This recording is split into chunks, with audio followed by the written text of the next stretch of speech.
Ah, je suis vraiment agacé. Ouais, je suis vraiment agacé.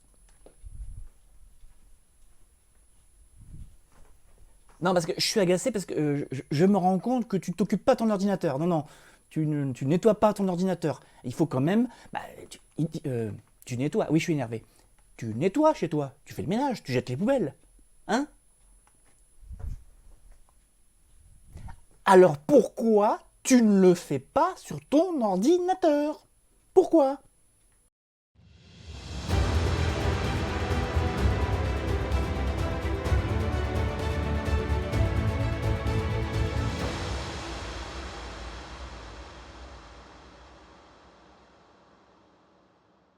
Bonjour à toutes et à tous.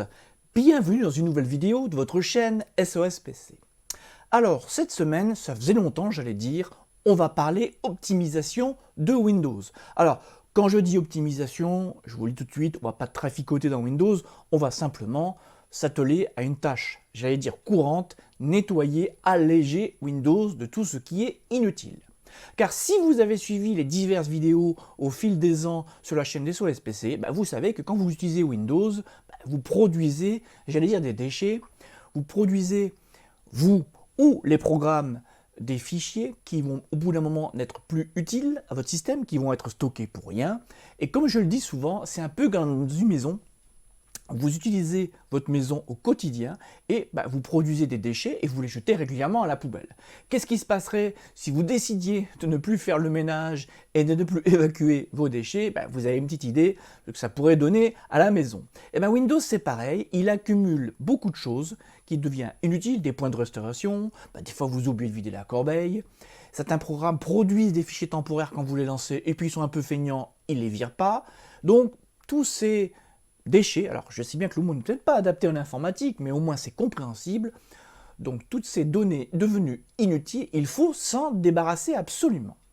Alors, pendant des années, le maître des maîtres, ça a été CCleaner, le gratuit, bon il y a une version pro aussi, mais le gratuit qui était donc le plus utilisé. Et puis il y a quelques années, il y a eu de nombreuses affaires, je ne reviendrai pas là-dessus, on l'a traité abondamment, ce qui fait que pour de nombreux sites internet, pour de nombreux webmasters, et pour ma part c'est valable aussi, j'ai commencé à m'éloigner de cet éditeur qui fait un peu tout et n'importe quoi. J'ai regardé les dernières versions, j'ai pas été vraiment convaincu. Comment dirais-je, si l'éditeur veut s'orienter vers le payant, je peux le comprendre, mais qu'il le dise clairement. Voilà. Parce que là, sa version gratuite n'est pas vraiment très pratique à utiliser. Toujours est-il que, il y a à peu près l'année dernière, il y a un an, j'allais dire, l'année dernière, je vous avais conseillé en remplacement un logiciel qui s'appelle BleachBit. Alors, pourquoi ce logiciel? Parce que c'était l'un des rares encore gratuits, efficace. Alors, c'est vrai qu'il avait un petit avantage que n'ont pas tous les logiciels, c'est qu'il peut être utilisé sur Linux, c'était un point important, et portable. Sauf que BleachBit, il est sympa, mais moi je le vois dans vos commentaires, je le vois dans vos retours, l'interface, je le dis souvent, l'interface est super important. Et même si BleachBit est super extraordinaire, l'interface est pas agréable, pas facile à manipuler, et j'allais dire, est plus adaptée, on va dire, à des connaisseurs. Alors c'est pour ça qu'aujourd'hui, je vous propose HD Cleaner, un logiciel qui fera la même chose. Alors désolé, il ne sera pas compatible Linux, même si c'est SOS PC, c'est d'abord Windows, mais je le précise, pas compatible Linux. Alors HD Cleaner, l'intérêt, c'est qu'il est donc en version installée, et il existe aussi en version portable. Alors, certains vont peut-être me dire, mais HD Cleaner, pourquoi tu ne l'as pas proposé il y a un an? Eh bien, il y a une raison très simple à ça. Ce logiciel est sorti il y a un peu plus de 3 ans. Et au départ, j'allais dire, je me suis jeté dessus pour le tester, mais j'ai été déçu, beaucoup de soucis, beaucoup de bugs. Et l'éditeur a beaucoup travaillé durant ces 3 années. J'avais échangé donc à ses débuts avec lui. Et maintenant, on peut dire que nous avons une version, j'allais dire, mature, et surtout, avec une interface simple. Je vous la montre, la voici.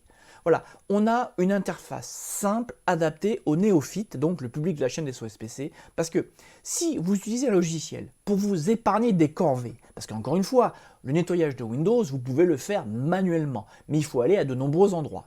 Déjà de Windows, si vous utilisez plusieurs navigateurs, il faut aller dans chaque navigateur, et chaque navigateur n'a bien sûr pas les mêmes arborescences de menus, il faut aller trouver le bon endroit pour purger tout ce qu'il y a à purger. HD Cleaner, donc tout comme ces cleaners, rassemble tout ça en un seul outil. Et moi, ce que j'aime bien, comme vous pouvez donc le voir, c'est que vous avez un outil très clair, en français, hein, tant qu'à faire. Donc je l'ai dit, portable aussi, en version portable et X aussi en version portable. Et moi, j'aime bien quand quelque chose est... on peut l'appréhender immédiatement. Voilà. Moi, j'aime bien qu'on ouvre et tac, on comprend tout de suite. Parce que la majorité d'entre vous, si vous ouvrez un logiciel que vous ne comprenez pas, vous le fermez ou vous cliquez, j'allais dire, sur n'importe quoi.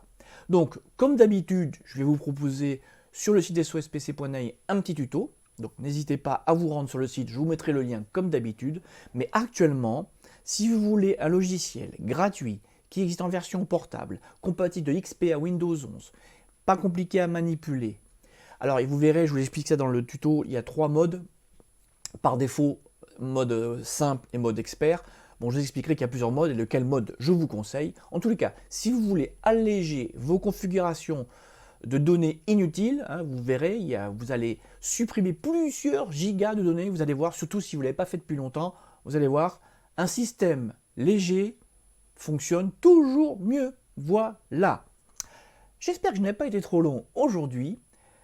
Comme d'habitude, je vous laisse commenter cette vidéo sur le site sospc.name et je vous dis à bientôt.